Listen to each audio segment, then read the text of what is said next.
بسم اللہ الرحمن الرحیم۔ السلام علیکم ورحمۃ اللہ وبرکاتہ۔ یہ واقعہ آپ کی زندگی بدل سکتا ہے اگر آپ خود بدلنا چاہیں تو۔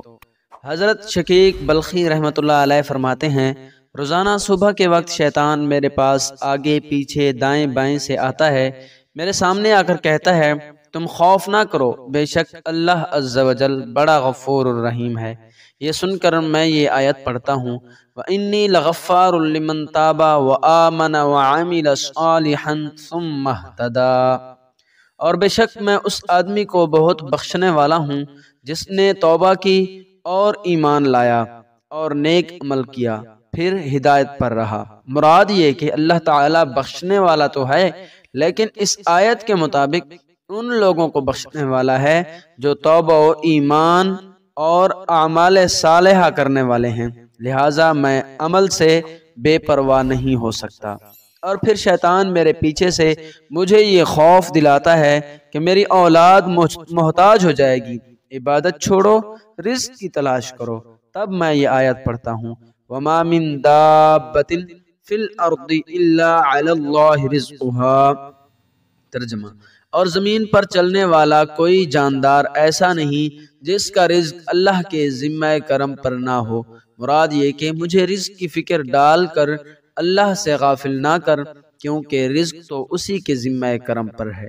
پھر شیطان میرے دائیں طرف سے آ کر میری تعریف کرتا ہے، اس وقت میں یہ آیت پڑھتا ہوں، وَالْعَاقِبَةُ لِلْمُتَّقِينَ، اور اچھا انجام پرہیزگاروں کے لیے ہی ہے۔ یعنی مجھے اچھا کہنے کا کوئی فائدہ نہیں، میں اچھا تب ہوں گا جب میرا انجام اچھا ہوگا، اور انجام تب اچھا ہوگا جب میں متقی بنوں گا۔ پھر شیطان میری بائیں طرف سے نفسانی خواہشات میں سے کچھ لے کر آتا ہے تو میں یہ آیت پڑھتا ہوں، وَحِيلَ بَيْنَهُمْ وَبَيْنَ مَا يَشْتَهُونَ، اور ان کے درمیان اور ان کی چاہت کے درمیان رکاوٹ ڈال دی گئی۔ مراد یہ ہے کہ نفسانی خواہشات سے دور رہنے میں ہی کامیابی ہے۔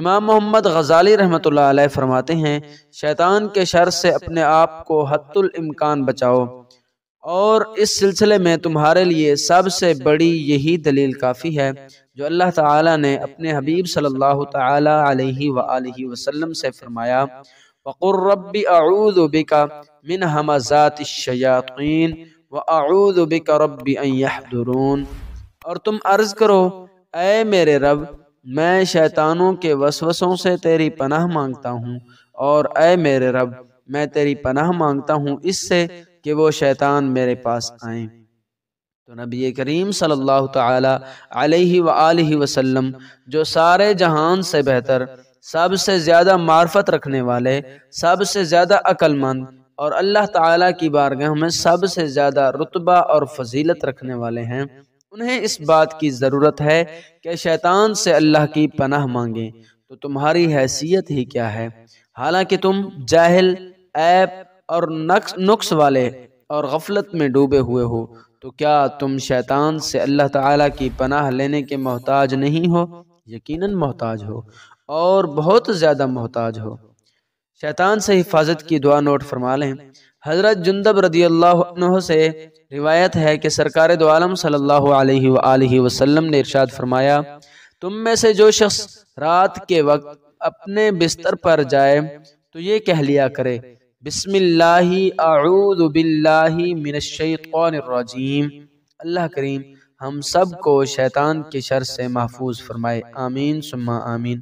ثم لآتینہم من بین ایدیہم ومن خلفہم وعن ایمانہم وعن شمائلہم ولا تجد اکثرہم شاکرین۔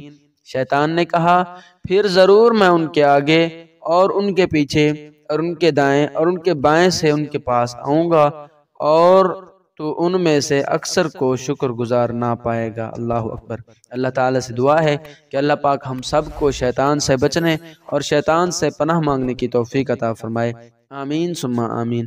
ثواب کی نیت سے اس ویڈیو کو آگے ضرور شیئر کریں اور چینل کو سبسکرائب کریں۔ دعاؤں میں یاد رکھیں۔ اللہ حافظ۔